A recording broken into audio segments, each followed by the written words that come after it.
Ta parole est une lampe à mes pieds, une lumière sur mon sentier. Psaume 119, verset 105. La méditation.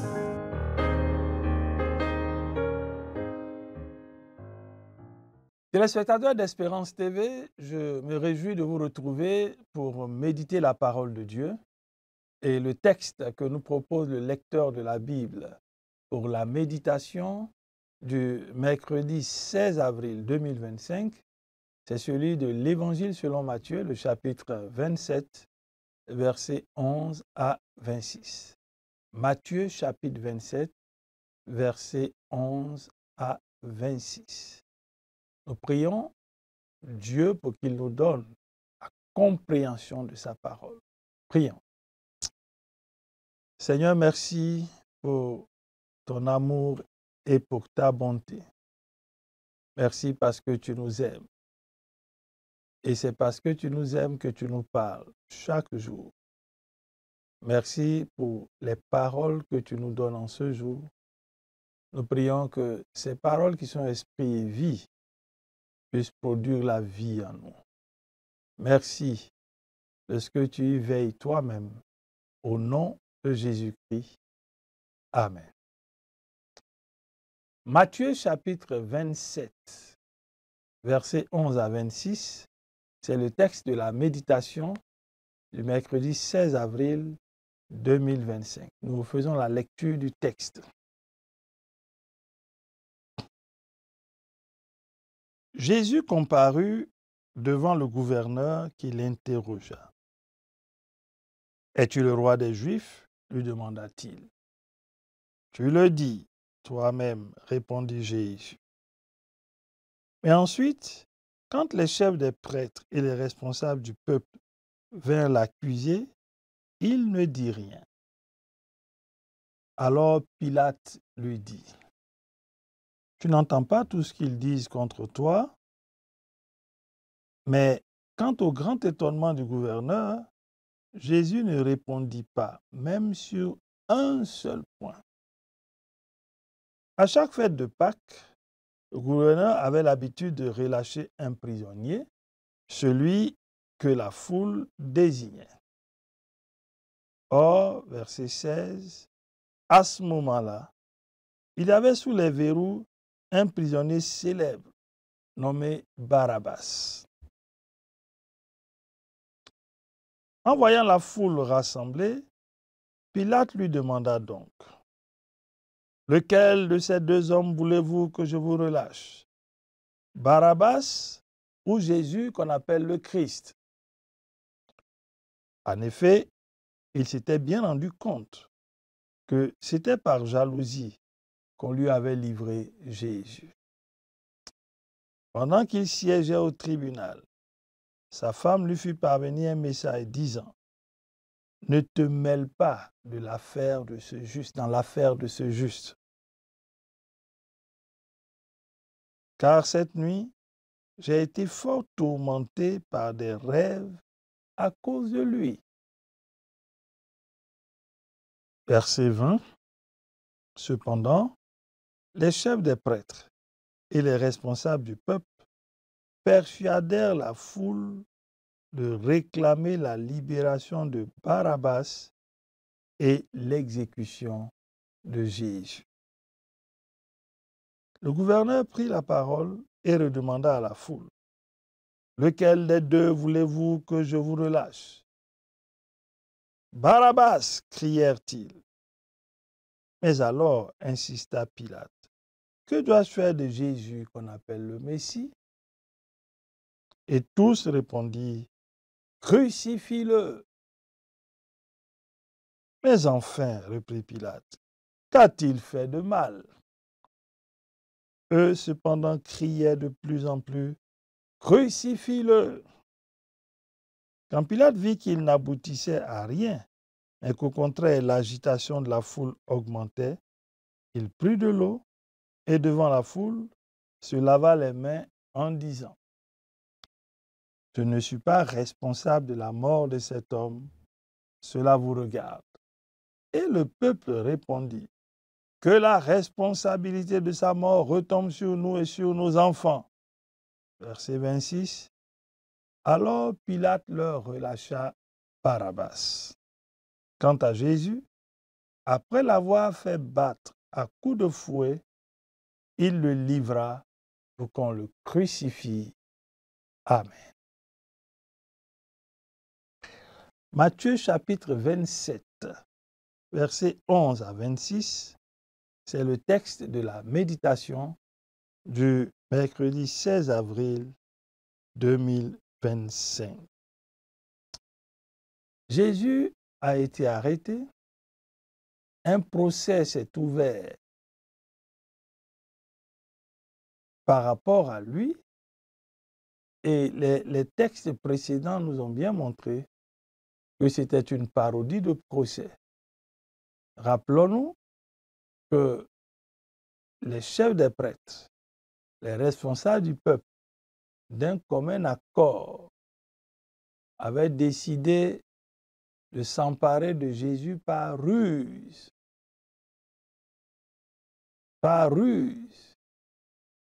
et de le condamner pour qu'il soit crucifié. On voit donc que leur projet inique est en train d'aller vers son accomplissement. Il n'y avait plus de justice, il n'y avait plus de droiture dans le procès de Jésus. Comme on le dit, les dés étaient déjà pipés.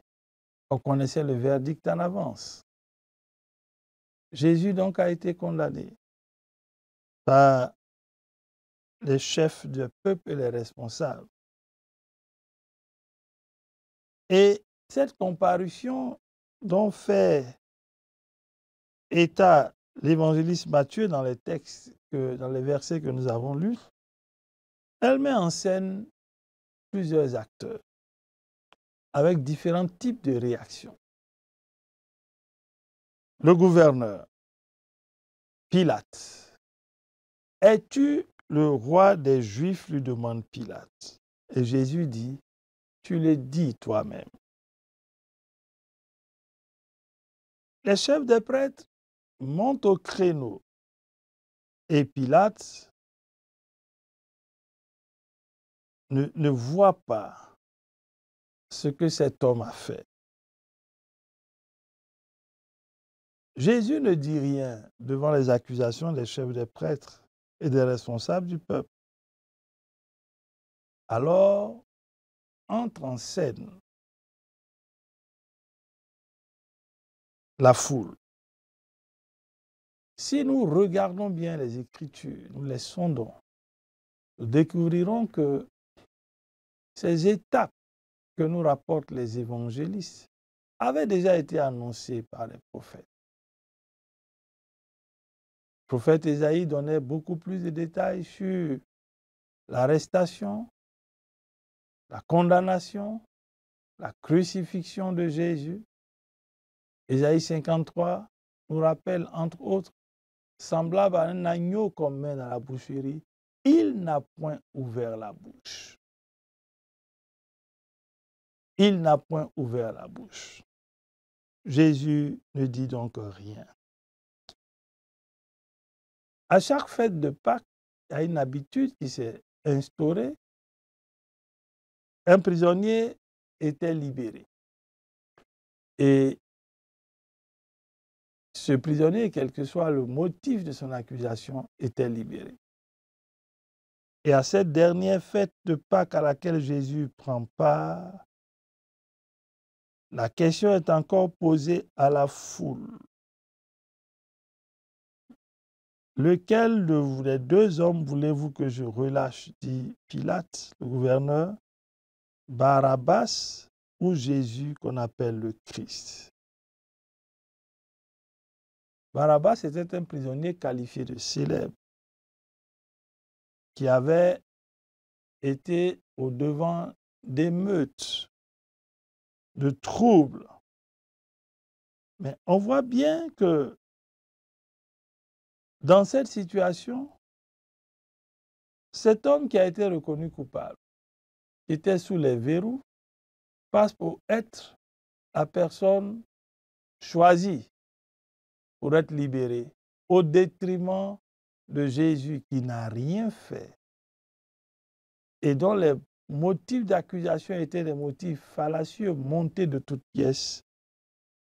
C'est ce Jésus-là que la foule va réclamer pour la crucifixion. Quelle injustice! Chers frères, chères sœurs, chers téléspectateurs, quand on regarde la parodie de procès qui concerne Jésus, la condamnation et la décision de le crucifier, tout montre clairement que rien ne s'est fait sur la base de ce qui est droit, sur la base de ce qui est juste. Il a été injustement accusé. Et c'est sa parole qui nous le rappelle en ces termes. Si cela est arrivé au bois vert, qu'arrivera-t-il donc au bois sec? Jésus a été accusé injustement. Tu peux aussi être accusé injustement. Peut-être déjà l'es-tu. Peut-être es-tu dans une situation où tu ne comprends pas. Tu réalises que c'est un tissu de mensonges qui a été présenté contre toi et qui te vaut aujourd'hui de subir une action qui ne devrait pas l'être. Chers frères, chers téléspectateurs, le maître est passé par là. Il a été injustement accusé. Son procès a été monté de toutes pièces. Et même quand il était question d'avoir recours à la foule, une manipulation des chefs religieux, des responsables du peuple, nous dit la Bible, a fait l'objet d'une action pour crucifier Jésus. Verset 20.